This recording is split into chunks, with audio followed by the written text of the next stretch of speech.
Media Malaysia berharap Bahrain bantai timnas Indonesia. Awalnya aku nggak percaya dengan berita ini, sampai akhirnya aku cari tahu sendiri. Media Malaysia yang memberitakan itu adalah Stadium Astro. Media negara si Wibro ini kepengen kali kayaknya Indonesia terbantai oleh Bahrain waktu nanti ketemu tanggal 25 Maret. Jadi kan Bahrain itu sudah mengumumkan pemain yang akan bermain di kualifikasi Piala Dunia nanti tanggal 20 dan 25 Maret. Nah, di antara pemain itu ada satu pemain yang masih berumur 16 tahun dan sekarang itu lagi berlatih di Akademi Villarreal. Hanya karena alasan itu, negara si Wibro ini berharap Bahrain akan membantai Indonesia karena ada wonderkid 16 tahun. Mungkin menurut negara si Wibro ini, si wonderkid ini mungkin setara Lamine Yamal. Jadi udah pastilah bisa membantai Indonesia. Mimpi kau pakcik, tuanku, tuanku. Kalau sepak bola timnasmu itu ketinggalan, ya kau kejar. Jangan busuk hati kau tuanku, pakcik. Sampai berharap negara Indonesia terbantai oleh Bahrain. Aduh, pakcik, macam mana nih pakcik?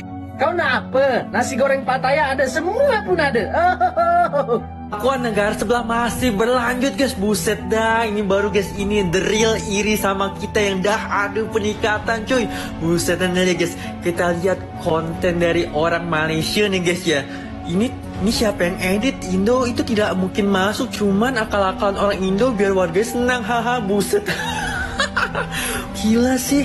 Tuh guys, kita udah beda circle cuy. Maaf ya negara tetangga, kami tahu kalian dah ada peningkatan, cuma kita udah beda circle. Kalian circle-nya masih negara ASEAN, kalau misalkan kita negaranya udah Asia. Udah circle udah Asia. Tuh lihat tuh guys, ya sama Korea Selatan sama Jepang. Kita mah bukan sama Jepang hijau, tapi Jepang putih. Sia, kau orang pernah ikut ini ke? Ini namanya Piala Dunia. Ini asalnya bukan dari Malaysia. Baba bahasa Malaysia. Malaysia ngarep Indonesia kalah lawan Bahrain dan kalah lawan Cina. Sepertinya media dan para supporter Harimau Malaya ini nggak sadar diri ya jika federasi sepak bola mereka itu banyak banget PR yang belum terselesaikan. Contohnya janji FAM yang akan segera merilis nama-nama yang akan segera bergabung dengan timnas mereka dengan mencari pemain naturalisasi. Tapi kan sampai detik ini belum ada kabar-kabar yang menjelaskan kalau ada pemain grade A Eropa yang akan bergabung dengan timnas mereka. Kalian bisa lihat sendiri ya, para supporter timnas Malaysia ini sedang galau guys. Mereka ini sedang bingung mana revolusi yang dijanjikan FAM pada tanggal 15 Maret kemarin, karena sampai saat ini belum ada perubahan-perubahan yang besar dalam tubuh sepak bola Malaysia. Ini benar-benar nggak masuk akal ini ya. Seharusnya media dan para supporter Harimau Malaya itu lebih fokus kepada timnas mereka, bukan menyenggol-nyenggol timnas Indonesia, supaya revolusi yang benar-benar kemarin dilakukan pada tanggal 15 Desember itu terasa dampaknya. Tapi nggak tahu kenapa mereka ini selalu saja menyenggol-nyenggol kita guys. Nggak habis pikir memang.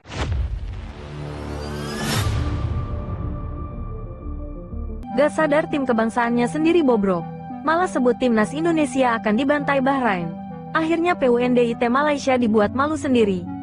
Dalam dunia sepak bola, rivalitas dan komentar pedas dari pakar seringkali menjadi bumbu tersendiri yang membuat pertandingan semakin menarik untuk diikuti.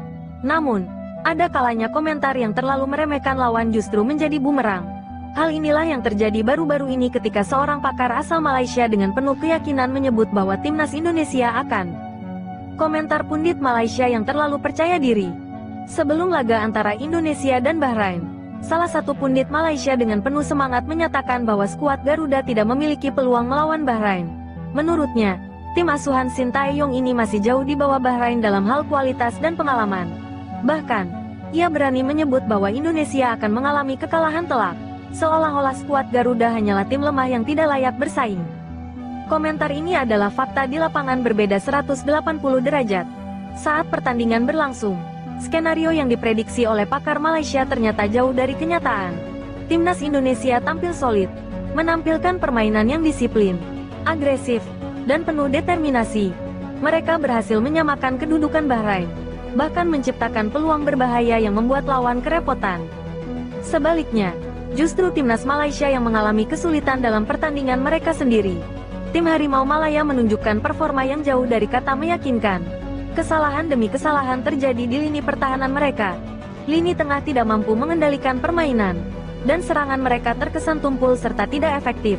Hal ini berakhir pada hasil yang mengecewakan bagi mereka. Pundit Malaysia dibuat malu sendiri setelah pertandingan berakhir. Kenyataan pahit harus diterima oleh pakar Malaysia yang sebelumnya dengan lantang meremehkan Indonesia. Bukannya melihat Indonesia dibantai, justru timnas Garuda tampil mengesankan. Sementara Malaysia sendiri justru tampil buruk dan mengecewakan. Momen ini pun menjadi bahan pembicaraan di media sosial. Banyak netizen, baik dari Indonesia maupun dari negara lain, yang menyoroti betapa keliru dan tidak berdasarnya komentar sang pakar. Tidak sedikit yang mengingatkan bahwa sebaiknya sebelum meremehkan tim lain, ada baiknya untuk melihat kondisi tim sendiri terlebih dahulu. Pelajaran dari kasus ini, kisah ini menjadi bukti nyata bahwa meremehkan lawan tanpa analisis yang objektif bisa menjadi bumerang. Sepak bola bukan hanya soal sejarah atau nama besar, tetapi tentang bagaimana sebuah tim mempersiapkan diri dan bertanding di lapangan. Bagi timnas Indonesia, ini adalah momentum untuk terus berkembang dan membuktikan bahwa mereka bisa bersaing di level yang lebih tinggi. Sementara bagi Malaysia dan para pakarnya, mungkin ini adalah saat yang tepat untuk lebih rendah hati dan fokus memperbaiki waktu sendiri sebelum memusatkan perhatian pada negara lain. Pada akhirnya, sepak bola selalu memberikan kejutan, dan mereka yang terlalu sombong seringkali dibuat malu oleh kenyataan di lapangan.